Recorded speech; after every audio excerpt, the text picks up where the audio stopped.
that better? Enough? Okay. Look at when one person speaks for the entire class. Okay, so we're going to talk about time and start talking about motion. Stop, take a break, start exercise 1, and then go back and talk about speeds. This week, this is all chapter 1, this cosmic address stuff in the organization. In any recent edition of the Essential or just the Cosmic Perspective. And then next Wednesday, we'll have quiz 1, which is lectures 1, 2, and 3. And I'm assuming that you guys can just, in English, relative order of the planets of our solar system. So kind of assume knowledge. And I guarantee the following question on quiz 1 is write a 2-sentence summary of an article that you read on space.com news. Okay. Any questions about that stuff? Okay.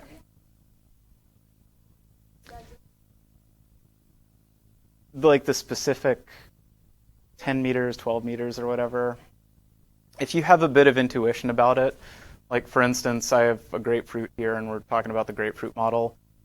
Does Jupiter fit inside this classroom, Jupiter's orbit? No. What about Mercury? Maybe barely. Great job. That's it. Yeah, specific numbers you won't need to memorize, but just like the idea behind it. Because you get this really bad intuition from all these posters that people try to sell you at the Science Center gift shop. So we got to break that right from the get-go. Shame on them. Okay, so we'll review the cosmic address. Quick question about that stuff. And the course roadmap, of course, it's the sneaky way of reviewing that. And as far as time goes, we'll do a couple of things. One is that human development and astronomy really has a lot to do with keeping track of time. So that's one of the first reasons people did it to start out with, is that there are these very regular motions of celestial bodies that actually act like pretty good clocks. And some of them maybe, you're probably pretty familiar with. Some of them maybe are a bit of a surprise. And we actually still keep most of those names. And then finally, we notice the ones that are close to us, like moons and suns and stars. But then everything else is moving too. Some of them might be regular, some of them might be very irregular, some of them might be very fast. But just realize that we see some during the course of human lifetimes, but everything is moving. Okay, so I'm not going to really keep track, but this is time number 3. We've seen the slide. And we're starting on Earth, and then by week 10, we'll be out here in this background of cosmology. On the lecture slides, there are a couple of links to grapefruit model type things if you want to see an adorable child with an English accent placing things out in a field or something. Okay. So the way that we decided I decided, and you have to deal with it, we're going to keep track of this stuff is something that works really successfully. And you don't realize how good your postal address is inside of the knowledge of you writing your friend a postcard. You actually understand all the relative sizes and scales of various human and political units, right? So we just came up with the idea, or Bennett did, that we'll keep going all the way out until the edge of the universe and continue our cosmic address. And each one of these things is a larger unit of organization. So we start with, individual things like people, and then on Earth we talk about houses and cities and states, and then countries, and then the astronomy kicks in. I care about the planet on which I live. Next organizational level is I care about the solar system in which I live. That star is one of 200 billion in the Milky Way Galaxy. That's the name of our personal galaxy. Then uncreatively, us and a small handful of other galaxies live in the local group. Mostly that's us and Andromeda. The Magellanic Clouds more or less orbit us. Triangulum is just coming in for a flyby. And there are some associated specks of stuff with dumb names like NGC 2431 or something like that are also in there. We uncreatively call that the local group. Our local group is in a bunch of other local groups, which makes up this larger cluster of galaxies called the local supercluster. There's another one really far away called the Virgo supercluster, for instance. So there are many of them. Then finally, just to please the theoretical physicists, we say the universe as if there might be other ones. Okay. So any questions about that? That's a picture of me in my house. I think it's pretty good. Yeah.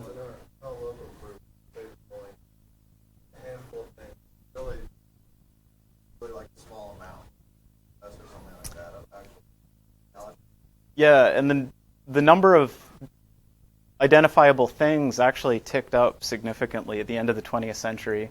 As it turns out, it's kind of hard to look all the way across the plane of the Milky Way Galaxy. If we're here and something's over there, imagine all the stuff that you have to look through to see it. There are a couple of so-called dwarf elliptical galaxies that we're actually currently eating. So that's why I say a small handful, and I didn't give you an actual number.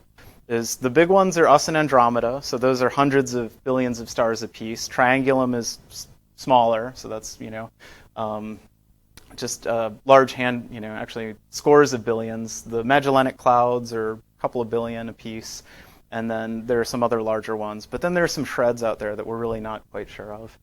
So say like less than a dozen. Yeah. Is it sort of, or it's just like Yeah, what would put you in the same group as something else is if you and those other things cared about each other's gravity. So because, certainly in the case of us and Andromeda, we're actually pulling each other together and we're going to collide in 4 billion years, is that our local group, you could say its boundary is all of the stuff that cares about everything else's gravity. And then the next set of objects over, they're kind of uncoupled from us. So something like the effect. Yeah, Pretty close to it. what happens is Hubble expansion takes over. Oh, okay. So all of the stuff that's really far away, Just impossible far away from them.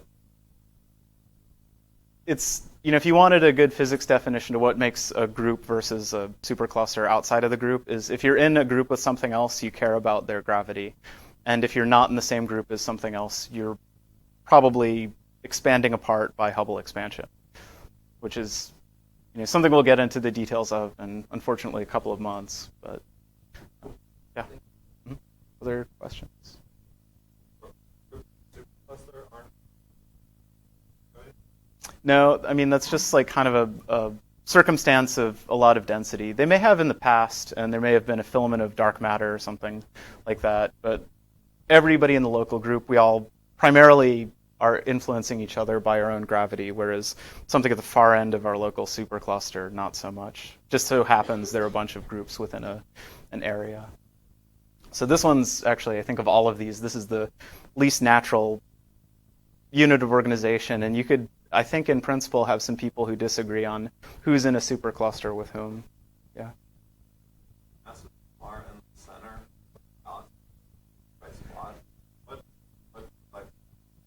Yeah, each one of those pixels represents like 50 million stars or something like that, if not more. So it's really hard to say that, this particular thing. So this whole area is called the bulge.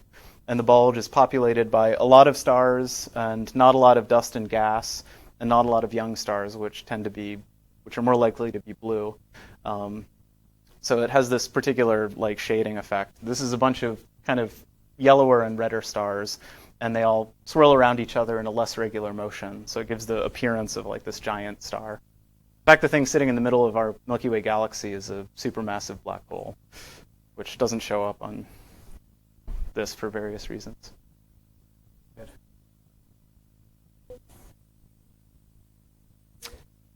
Yeah, the question is, does our supermassive black hole, the guy who lives there, spit out stuff that we can see? It certainly does. Every once in a while, it'll eat something and rip it apart, and as it's falling into the abyss, it'll scream out in some X-rays or gamma rays, and people now actually see that intermittently. It's kind of hard because, again, same deal as there's a lot of stuff in between us and that. So, but it does. When you drop something into a black hole, it'll yell in light. But, good. Other question? Yeah. We're out in the burbs. So where are we in the Milky Way Galaxy? We're about here-ish, somewhere about here. So right now we're in a pretty fortunate place. We're not in two of the big spiral arms. We're in between them. So it's pretty fortunate because you might get irradiated by a supernova in one of the arms. And we're really far away from the bulge, so about 28,000 light years away. So it's nice. We're in a very fortunate spot to not get irradiated by blowing up stars or anything like that. Yeah. Good. Yeah.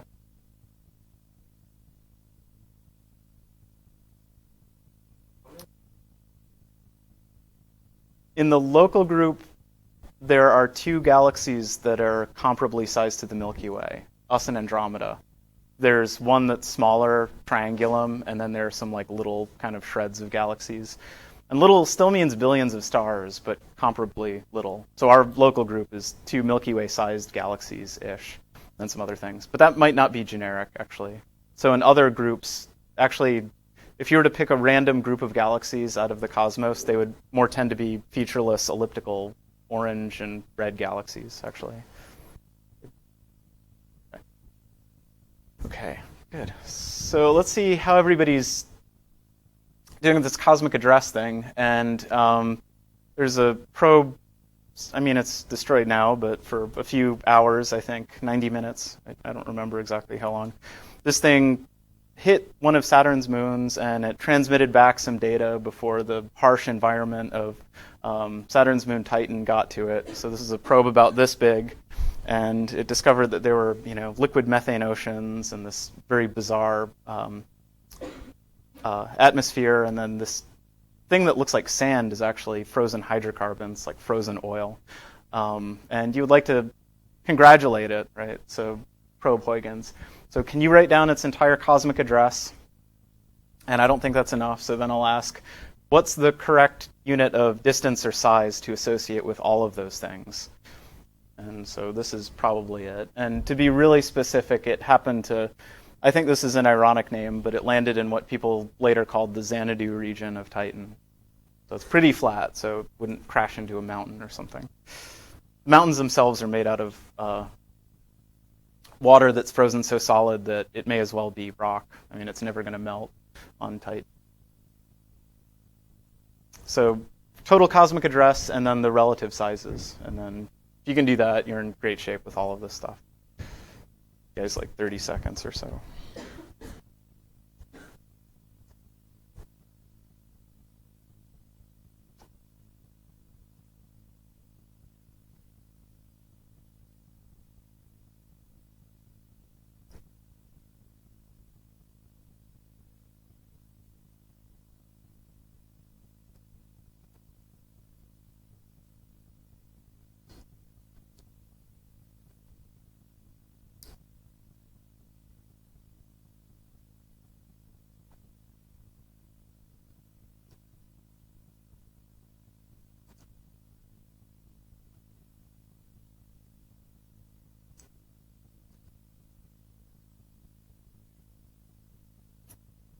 Good.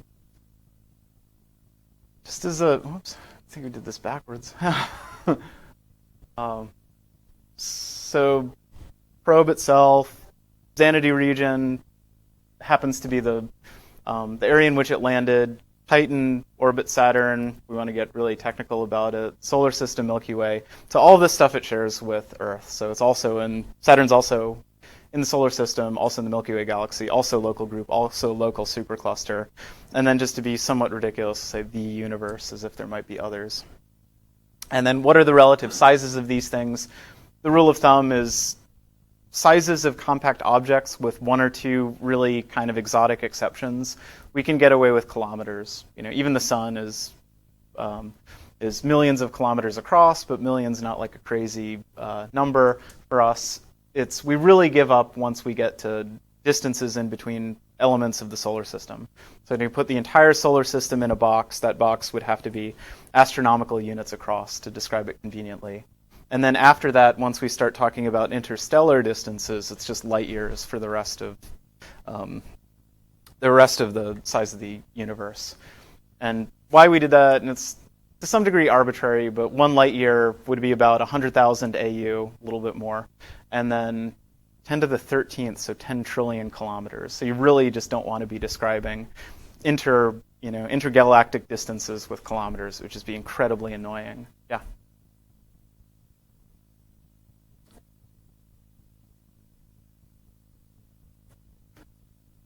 It's this plane on Titan where they happen to land. Yeah. So it's a little part of Titan. Yeah. So if somebody said like the Mare Tranquillium on Moon or something like that, maybe you would list its cosmic address as, whatever the Apollo retroreflector in the Mare Tranquillium on the Moon orbiting Earth or something like that. but good. Questions about that? So let's keep moving. So we're going to do the same thing. That was all distances and sizes, and we got our astronomical units for, including the thing called astronomical units for distances and sizes. We're going to do the same thing with time, and going to ask the following questions: is can we keep our time units? Where do they come from? Are we going to have to define something called the space year or something like that, like we defined the astronomical unit? And if so, how do we use it? The other thing, because that actually turns out to be the least interesting question, is a reminder about where time units came from and why people did astronomy. So what's this? Yeah, he's got the dead lion, so you might think it's Leo. Orion. Sneaky, right? The belt of stars, and you can draw any picture you want that depicts this. Sometimes you see him holding a shield or something like that. He's flaunting his dead animal. So this is Orion, right? Constellation Orion, and constellation will be in quotes for a couple of days, and you'll see why. Why did people do this? What is the point of this? They're so bored that they had to come up with these stories, right? Yeah, this is what they do to you guys in elementary school, and me too. Is they're like these ancient Greek people. They were so dumb. They they told these stories. Somebody put on a shoe and it was too small, and so they kicked it up into the sky. And there's this constellation called Schuicles or something. It's not true actually. So why did people actually do this? Yeah.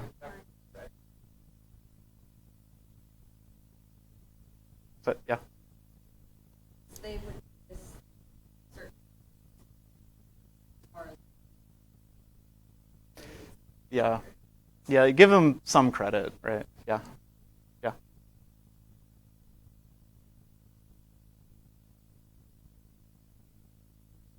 Yeah, the height of this is actually the signs of the Zodiac, but yeah, so this is why people did this, even though, you get any, and to be fair, they're very entertaining, especially if you're, kind of a middle schooler and you want to read something that borders on wholesome, even though the stuff really isn't wholesome. Everybody's dying and screwing. But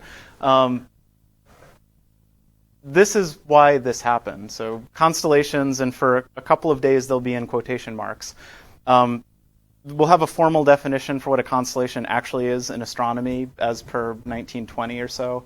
Right now you can use what you kind of know them as patterns of stars in the sky, and they're timekeepers. So for instance, now, wasn't always the case, but now when Orion's out, what season is it? Winter. Yeah, Orion hunts in winter now, at least, I guess.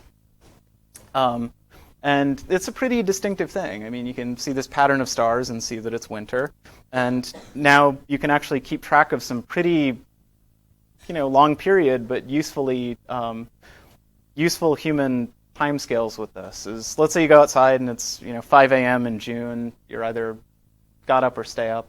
And there's a really bright blue cluster of stars. Some people might say there are 7 of them, pretty low to the horizon. And then a little bit south, you see this thing, which apparently is a sheep, so that's Aries.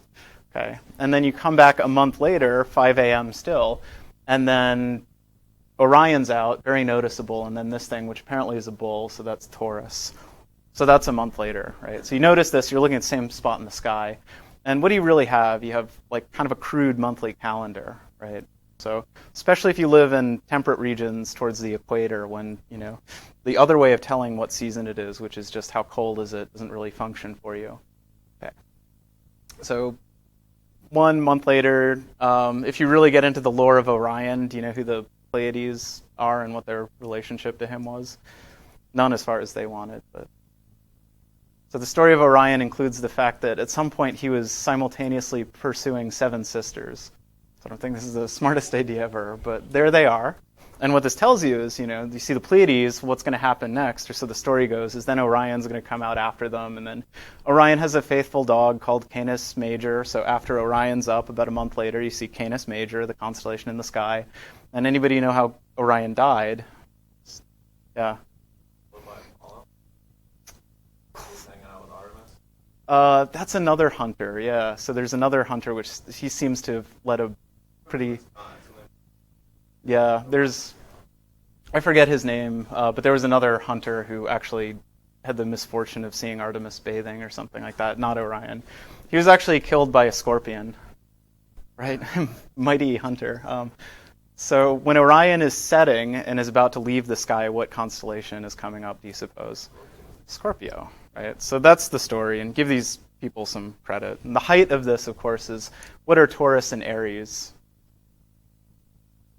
They're constellations associated with the Zodiac. How many zodiacal signs are there? Actually, there are 13 now, but yeah.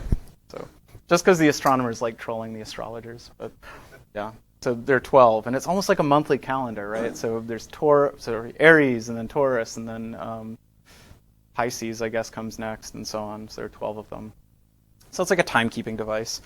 There are other timekeeping devices. So imagine that you're sitting out in a field and there's this wonderful sitting rock, maybe you're a shepherd or something, and your sheep are grazing, and you notice that over the course of the year, the sun pops over the horizon at different places. And when it's summer and the days are really, really long, the sun pops over the horizon there. In spring and again in fall, the sun pops over the horizon there. And then in winter, when the days are kind of annoyingly short, the sun pops over the horizon there.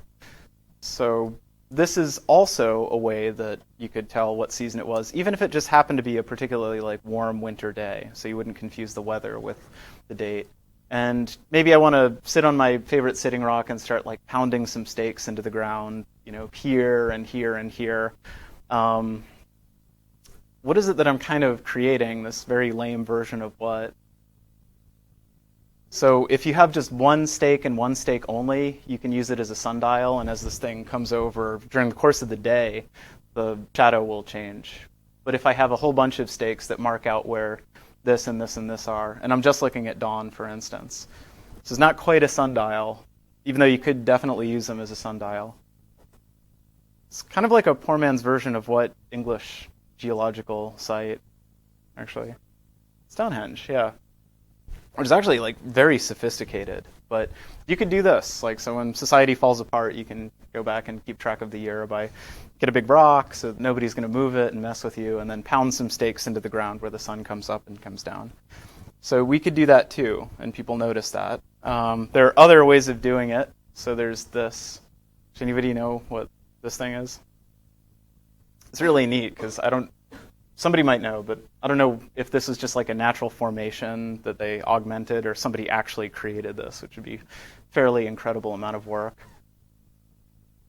What's that? It's what? Okay.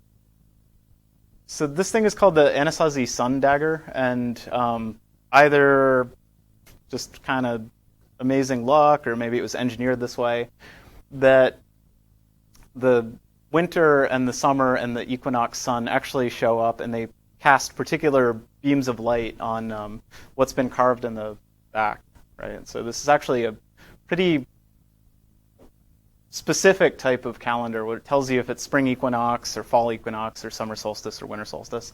And each of these patterns are unique. And again, probably the first archaeologist to discover this or whatever thought that this is some primitive civilization that worships cinnamon buns. I don't know. But it's no, it's a calendar.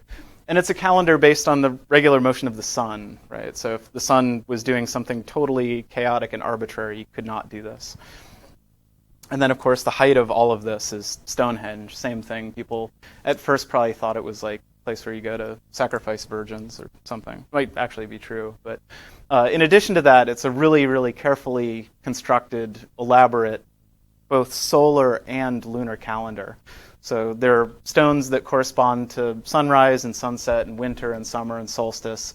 But then the moon actually executes the same sort of motion. So sometimes the moon will pop over the horizon here and here and here and here. And it keeps track of that as well. And I don't think anybody really knows what these so-called Aubrey holes are for, whatever. So that's a calendar. It's all a calendar. And the only way this works is because we have very regular motions of celestial bodies, either Earth itself or Earth moving around other things. Okay.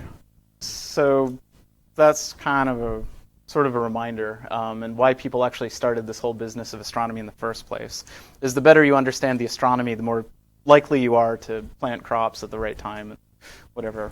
Okay. Any questions about that I could possibly answer, because I'm not an archaeologist at all? Yeah.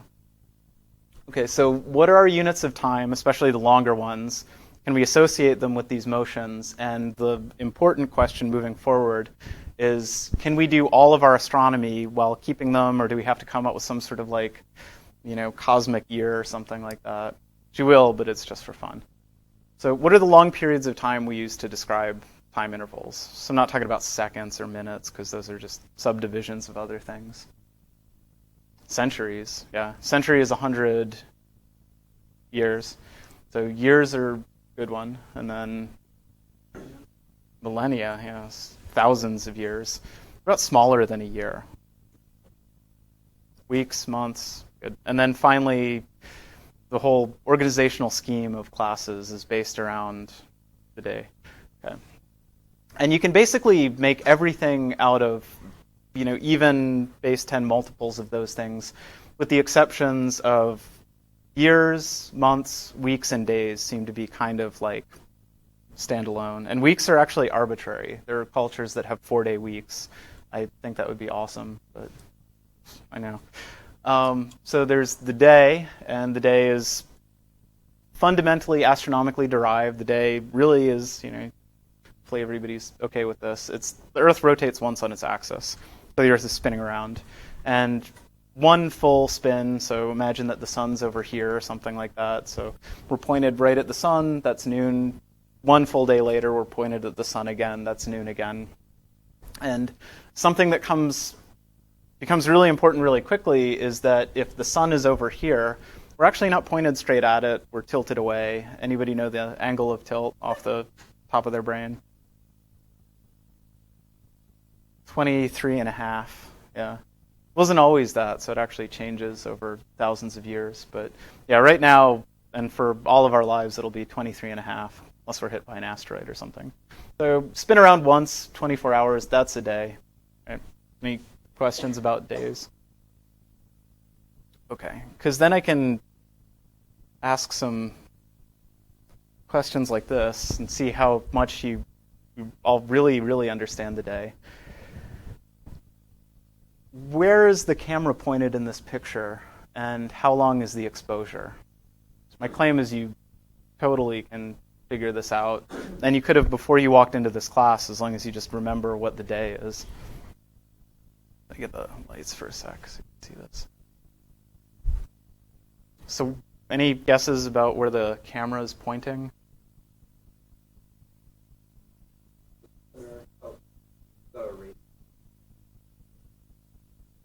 So wherever the camera points, I'm going to get a pattern like that, maybe? How long is the exposure? Hours. Why hours? Less than a day? More than a day? Less than a day? What's that? 1 day exactly? Couple hours? You'll tell me when we're done. Okay. Maybe. Okay. So let's go back and talk about the day.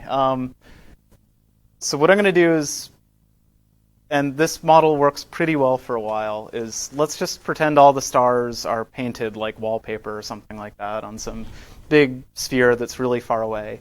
And what we're doing is we're just talking about a day or two, so we don't have to worry about the fact that we're orbiting around the sun or anything like that. We're just kind of hanging out and we're spinning on our axis, getting really dizzy, right? And that spin is once every day. So let's say that I'm hanging out at the North Pole and I look directly over my head. So the Earth spins around the axis that we call North to South Pole. If I stand here and I look straight up, what's going to be happening to that point? Does it appear to move? Yeah, everything looks like it'll spin in a circle about me, right? So everything wheeling about that point. What if I was at the South Pole? What would all the stars look like right there? Just spinning around. So let's do this, and let's show one of these pictures actually being made. And I think these are really faint, so give me a second to get the lights, and then turn up the resolution. And this is a star trail time lapse.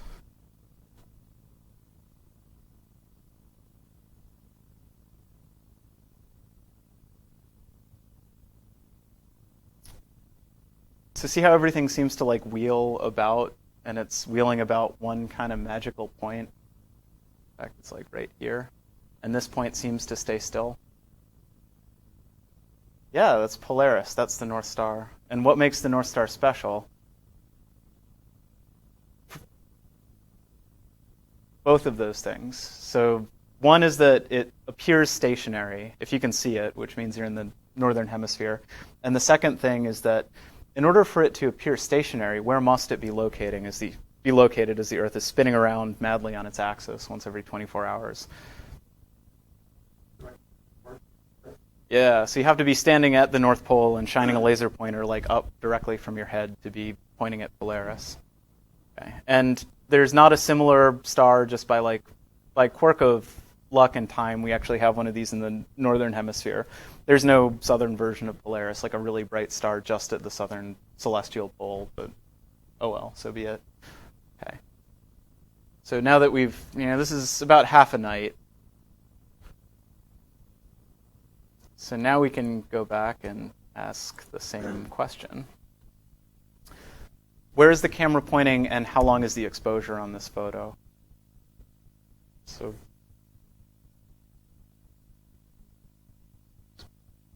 and then how long was the exposure? It's Y6, so I like all those answers. 6, I think I would just about agree with. So in particular, there's this really bright trail there, right? So if it were 24 hours, what would be true about all the star trails? Perfect circle, right? So if it were 24, well, the sun would come out and that would ruin your picture, but let's extinguish the sun for a day. If it were 24 hours, all these circles would be closed. We would perform a full circuit. If it were 12 hours, these trails would be half a circle. Looks like they're like a quarter, maybe a little bit less, so 6 hours, 4 hours, I like that. Okay, the only trick to this is taken from Peru, so it's in the southern hemisphere. And this is where the southern version of Polaris would be if we had it. And once you get really, this will take about a week, but once you really understand the relationship in between these motions and your location on Earth, you can actually figure out where in Peru you are, at least like the latitude, based on how high this is. So if this point was directly overhead, you'd know that you were exactly at the South Pole. And as it creeps down towards the horizon, you're more and more towards the equator. Okay. So I apologize for tricking you. This is really Polaris, and this is really the North Pole. Okay. And how long was this taken? Well, about the same length. And you can tell from the star trails. And this is an image of the day. I mean, we do this all the time. We just do it with one particularly bright star, which is the sun. You track it across the sky. And when it executes a full circle, then you know a day has elapsed. Any questions about that stuff? Okay. So another question, last thing we'll talk about with the day. Why is clockwise clockwise? People just like flip a coin way back when.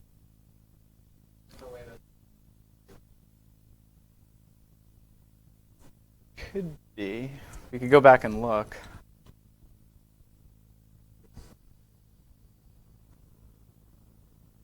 That is the one. So those are both excellent suggestions. Either it's like the rotation of the stars in the star trail, or it's the sundial.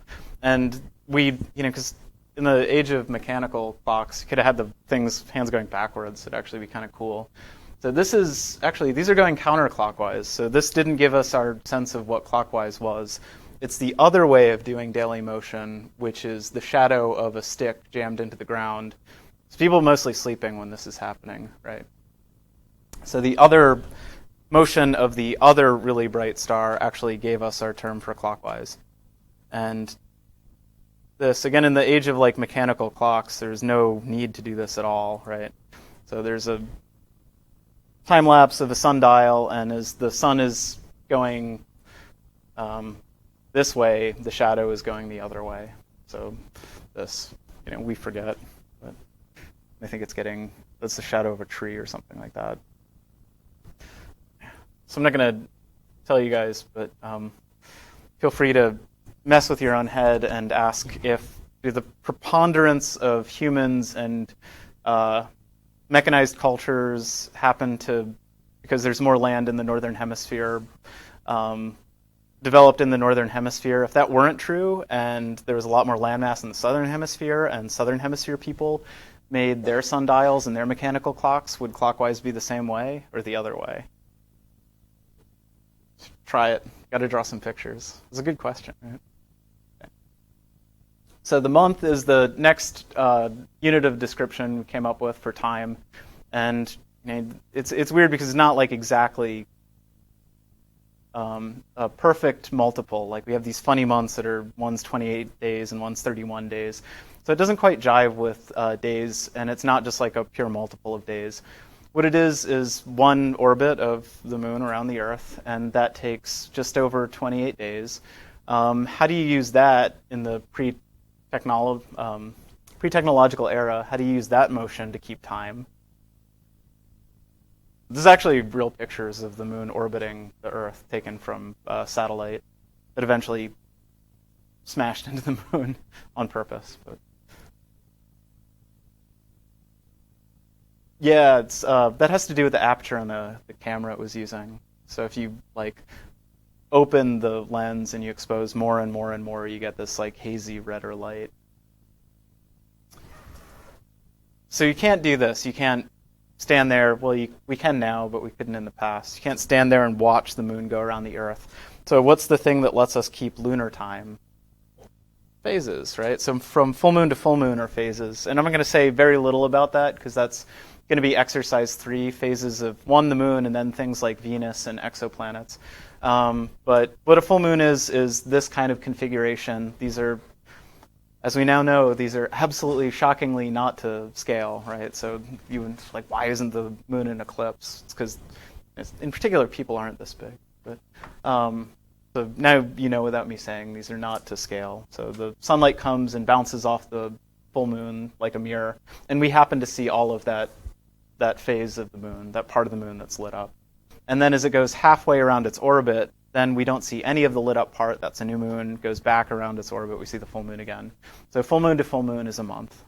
And that's very regular, despite the fact that we just happen to fit months inside of years with these bizarre irregular divisions of 30 days, 29 days, 31 days.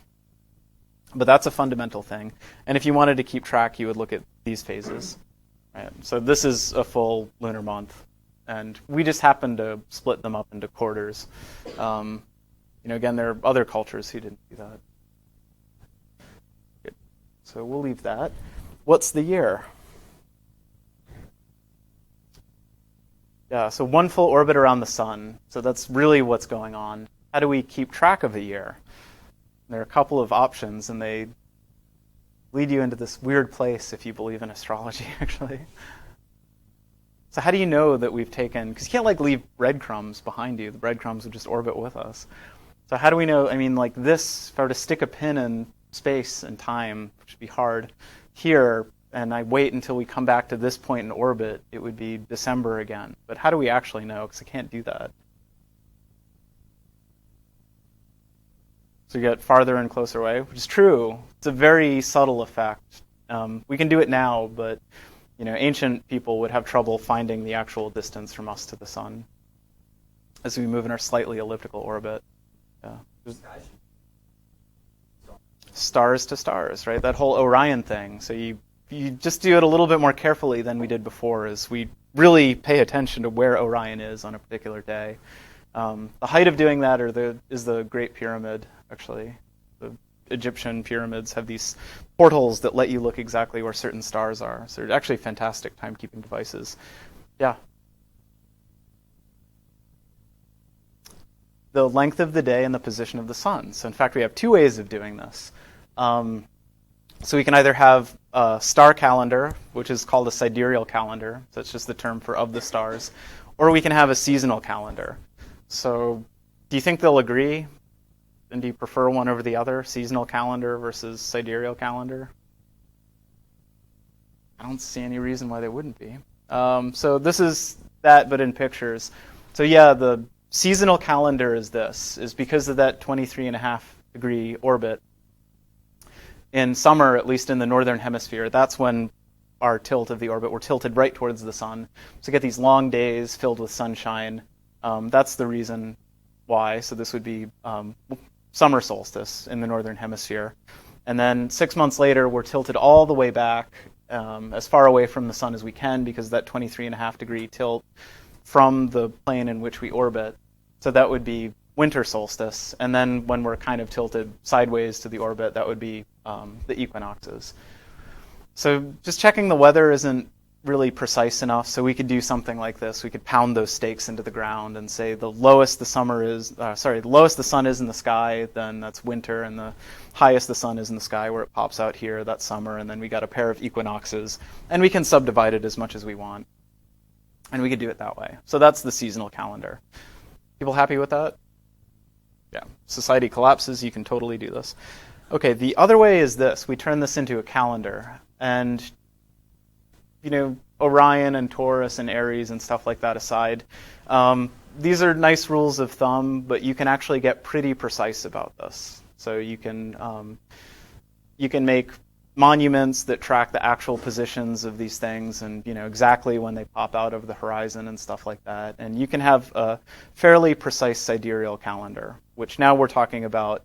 I'm going from the time where I see these particular stars to these particular stars. Do you think they agree with each other? And that you always see Orion in winter, and we always have seen Orion in winter for the history of human history? Yes? No? Okay, there's one more motion, and it explains that there's like a weird little discrepancy between them. But before we do that, this is, again, we're painting stars on almost like wallpaper. This is not really what's going on. And if I were to paint these stars, and then there are the 12 signs of the Zodiac, these are important because this is where the sun appears. It appears to travel through these 12 signs. And really what's going on is as I move around my orbit, so here, for instance, February 21st, even though this picture is wrong, February 21st, in the middle of the night, because the sun isn't in the way, so the sun's on this side, means the middle of the night, I can see Leo out. So I know I'm here in my orbit. Whereas over here in my orbit, for instance, I can see like a little bit before June 21st. Sun's over there, so high in the sky at midnight, I can see the zodiac sign of Ophiuchus. How many people are Ophiuchi? Yeah, people. This is a troll from the astronomical community. They just decided to make a 13th zodiac sign. Okay, but you see how this works, right? So as we spin around in a full yearly orbit at middle of the night, I'll see different zodiac signs highest in the sky. There's no reason I couldn't do that with some degree of precision too. So that's method 2. It's whichever signs the sun isn't in the way of. Tells me what part of the orbit I'm in. Okay, so there's another motion that Earth executes. And this takes 26,000 years, so people, you don't notice it over the course of a single lifetime. I will say we're cognizant of this starting through astronomical records that began with like the ancient Babylonians, and they recorded stuff stamped into clay and carved into rock, so they're pretty good at preserving their observations. And by the time the high culture of Greece came about and Alexander the Great, people noticed these discrepancies in between the sidereal and the seasonal calendars. And it has to do with this, which they called the Great Year, is that we're spinning like a top, that's the day, but we're spinning off axis, so we're spinning 23.5 degrees off axis. What happens when you spin a top off perfectly up and down? So does it just hang out like this and spin like that? It executes a very, very funny sort of motion, right? Does what? This thing, yeah, it's called precession. And this is just gyroscopic precession. It's the exact same thing. So that's a gyroscope. Somebody spun it up really fast, and it's really heavy around there, so it's not going to fall quickly. And somebody starts it off axis, and then what you see is this. So Earth does this too. And Earth does this once every 26,000 years. Yeah.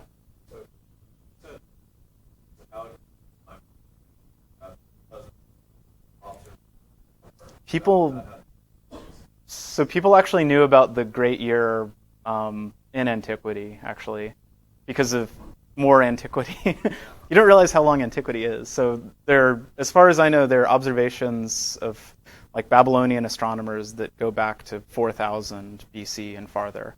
So by the high point of Greek Hellenistic culture is like 300 BC. That's 4,000 years of observations. If this whole period is 26,000 years, do you think 4,000 is enough to get a sense of something funny is happening?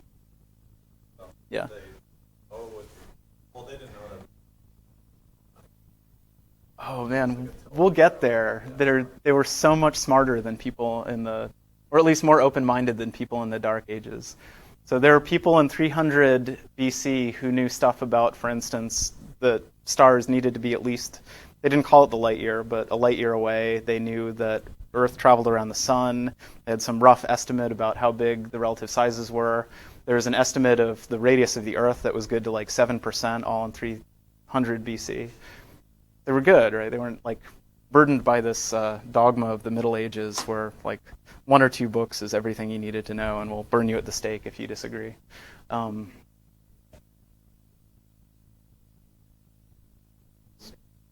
Slowing, yeah. But the thing that takes the place of the table is the gravitational influence of the moon. So the moon kind of messing with us a little bit slows us down. It's actually slowing the day down too, as well. The day used to be like 14 hours back a couple billion years ago. And it's actually doing that too. You get a much different precession if you don't have a big... I mean, our moon's almost like a coplanet. Yeah, so our type of precession is solely due to the fact that we have a moon basically acting like the table in a sense. So it's keeping us from like going up and down and just spinning all over. And is our influence on Yeah, the fact that we stopped it, dead stopped it compared to us, absolutely. Yeah, so these are tidal forces, and we'll talk about them next week. Yeah. So it's kind of a little rock. Yeah. Yeah, the ratio, absolutely. So I call the moon sort of a coplanet, which is pretty true.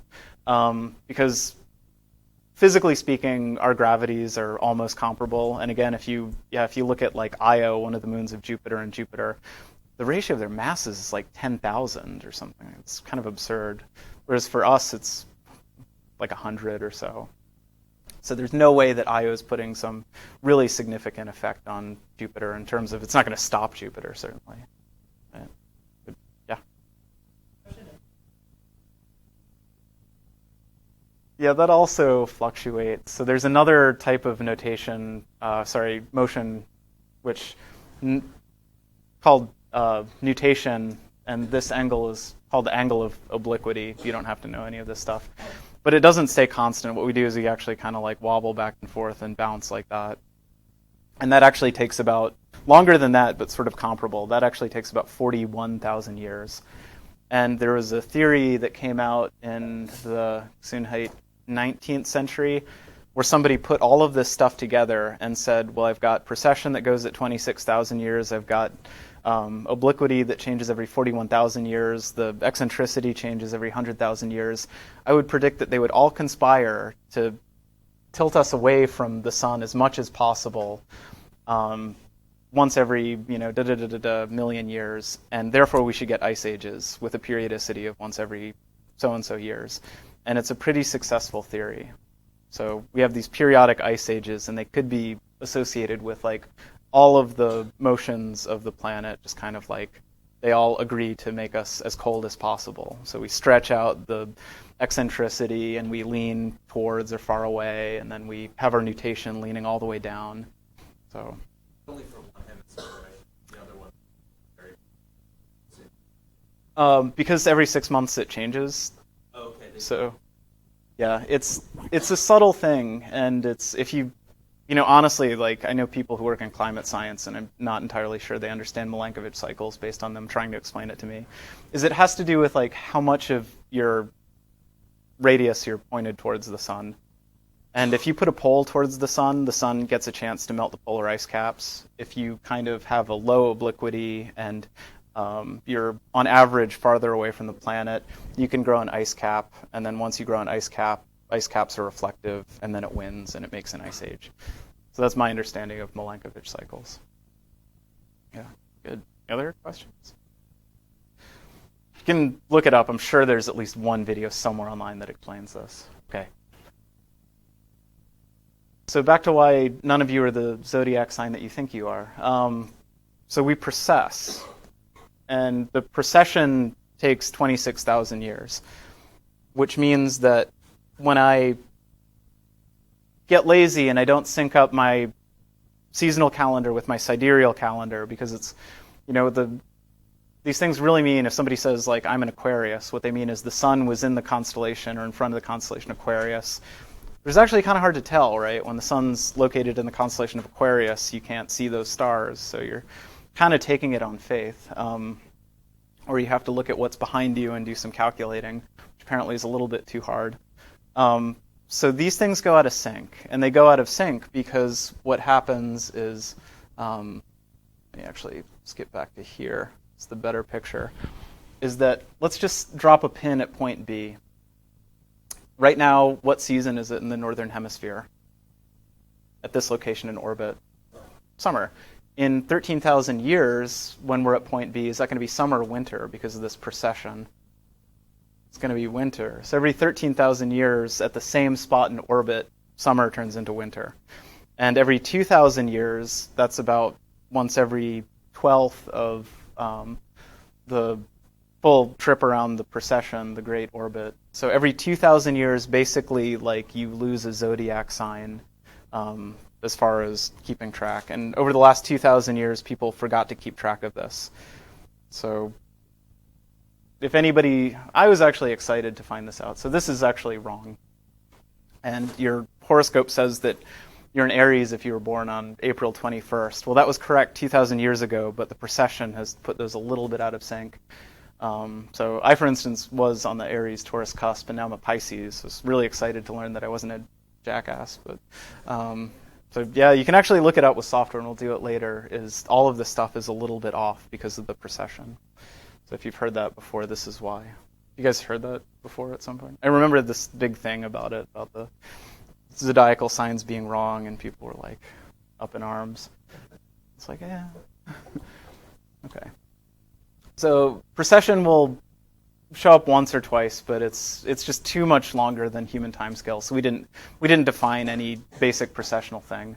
So here's the good news: is that we can use years because, and we'll kind of end the course here in the sense that Big Bang cosmology is how we, how we'll kind of wrap things up. Is that the time of the Big Bang was about 13.7 billion years ago.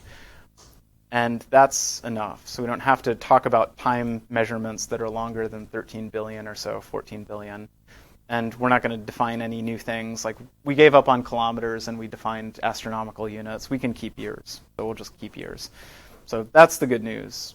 But remember where these timescales came from, specifically years, months, and days, especially for the first half of the class when we're doing some kind of classical astronomy.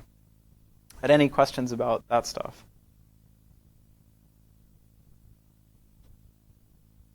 Okay. I will say this, is that there is a time version of a grapefruit model, and it does give you kind of a nice perspective, if nothing else, about the whole scale of human affairs. So have humans been living for most of this, 13.7 billion years? What's going on in the cosmos? In fact, has Earth been around since the beginning too? Is that Carl Sagan did this, and he basically said, if you want like a time, I don't know what he actually said, but it's basically, if you want a time version of the grapefruit model, what we could do is we can say the Big Bang happened in this kind of cosmic year on January 1st, midnight. So good fireworks, Big Bang. And then right now is midnight to conclude December 31st of that year. And it gives you a little bit of perspective about human culture and society and evolution and stuff like that. So January 1st, Big Bang, you start getting galaxies forming at the beginning of February. Beginning of September, Earth forms out of this collision with a Mars-like planet that made the moon. End of September, you get like microbial life. So that'd be about 3.5 billion years ago. Few months, it actually, for billions of years, or 3 months of the solar calendar, we languished in single cellular life. An event, pretty long duration event that people call the Cambrian Explosion, which is really life evolved enough stuff to leave behind bones and shells, which we actually notice in the fossil record. So you see multicellular organisms that have bones and eyes and shells and stuff that gets left behind. So December 17th of the cosmic year, December 26th of the cosmic year, dinosaurs. December 30th, no more dinosaurs. And these are like really successful creatures, right? Yeah. It's 100 million years. So they are like the most successful group of organisms that have ever lived on land. And then about 3 hours to midnight, things that you might recognize as early not talking about Homo sapiens, some early hominid.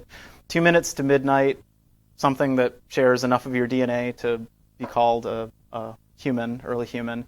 25 seconds to midnight, we figure out that if you put seeds in the ground, it makes food. 11 seconds to midnight, these early cultural relics like pyramids and stuff like that. A second ago, people figured out that the Earth actually rotates around the sun again. So Kepler, Galileo, and then, now is now. So in fact, our history is...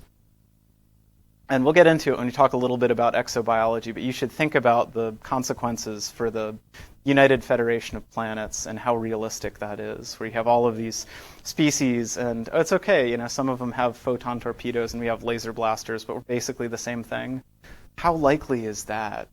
How likely is that really when we're talking about, evolutionarily speaking, 2 minutes make this huge change of no humans to humans? I don't know. Okay.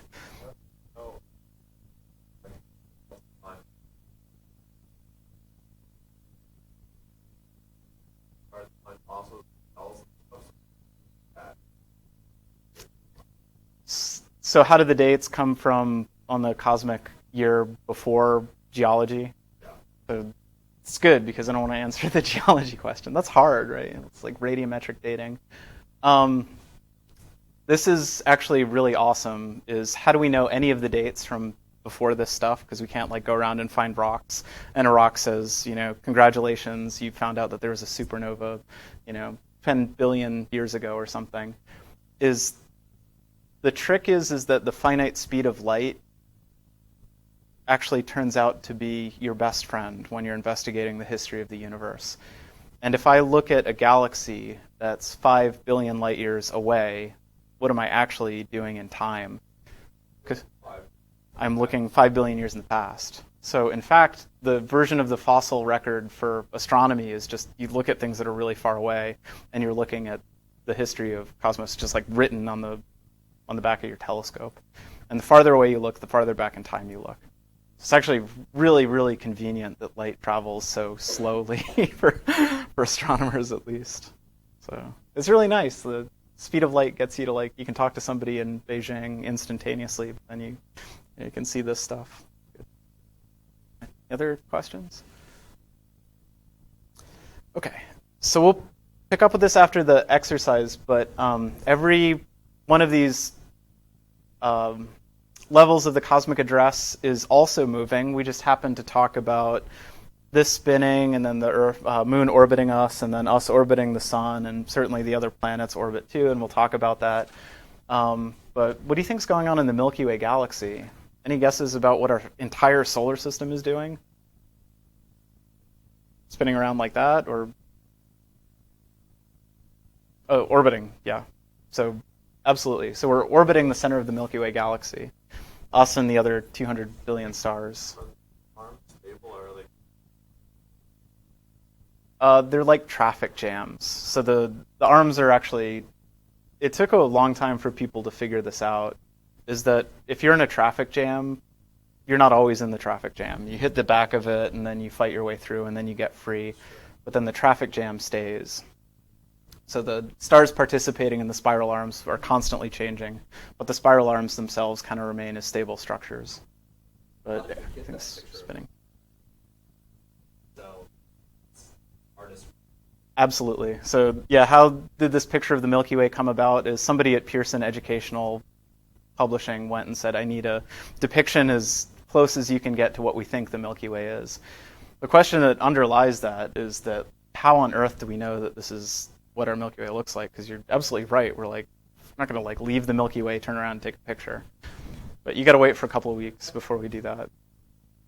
Okay, so we know a little bit about what motion the local group is executing. So this is the Milky Way, and that's Andromeda. And what are we doing with Andromeda? Now you guys know and are terrified. Yeah, we're going to collide with them in 4 billion years.